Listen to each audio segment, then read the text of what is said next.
Supporters of former President Rodrigo Duterte are holding a vigil for today's expected ruling of the International Criminal Court on his appeal for interim release. Pierre Pastor is on the phone to tell us more. Pierre, what's happening there? Yes, hi, Mai. I'm here at the headquarters of the PDP Laban in Santa Mesa, Manila, and there is supposed to be an overnight vigil here which started last night and will end tonight. Right now, wala pang masyado mga tao dito, but about 100 daw ang dumating kagabi. They are expecting some members to come later. The vigil is a prayer of hope for the interim release of former President Rodrigo Duterte. This is after the appeals chamber of the International Criminal Court of ICC will deliver its judgment on the appeal of FPRRD against pre-trial decision on the defense's urgent request for interim release and renewed request for the interim release. FPRRD has waived his right to appear physically and virtually before the ICC Appeals Chamber Court.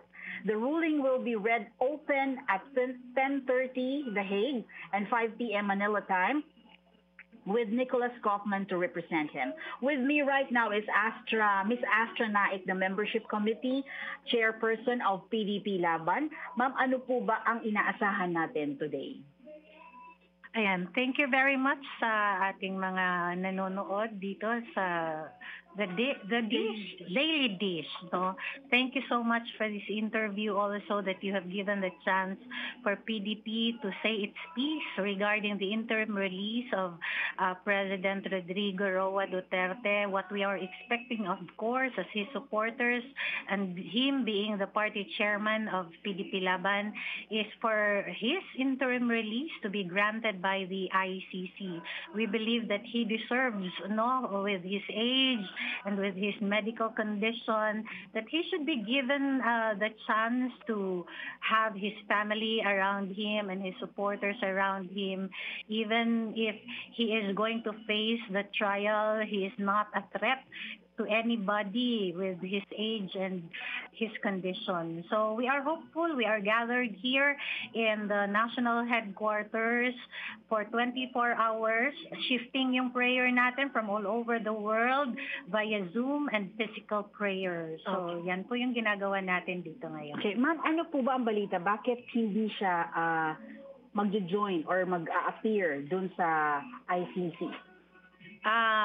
Hindi natin alam kasi it's his personal choice, and wala naman tayo doon para makapag-assess, and especially it's really his family who knows what's his condition, why he chose not to appear in the chamber. I have my personal point of view on it, pero siguro pipiliin ko na lang, sa akin na lang muna yung assessment ko why he is not joining physically or virtually, but ang masasabi ko lang, ito ay ginagawa niya dahil mahal niya ang Pilipinas, and nais niya na sa sarili na lang muna niya yung kanyang bato. Okay.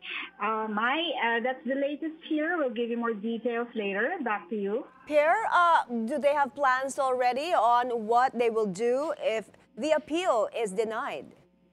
Okay, paano daw po, ma'am, kung madi-deny tayo? If the appeal is denied, we still believe in justice, and the PDP will continue to support him, will extend to him our greetings and our show of support to the President, because we know that what he did as President of the Republic of the Philippines for 6 years was for the good of the Filipino people, the majority, maybe not everybody agrees with how he did things, but majority of the Filipino people, and that's proven by any survey company that has done a survey and asked the people about his performance, the trust. In fact, even if he is in The Hague, he has still been the most trusted endorser of politicians in the 2025 election.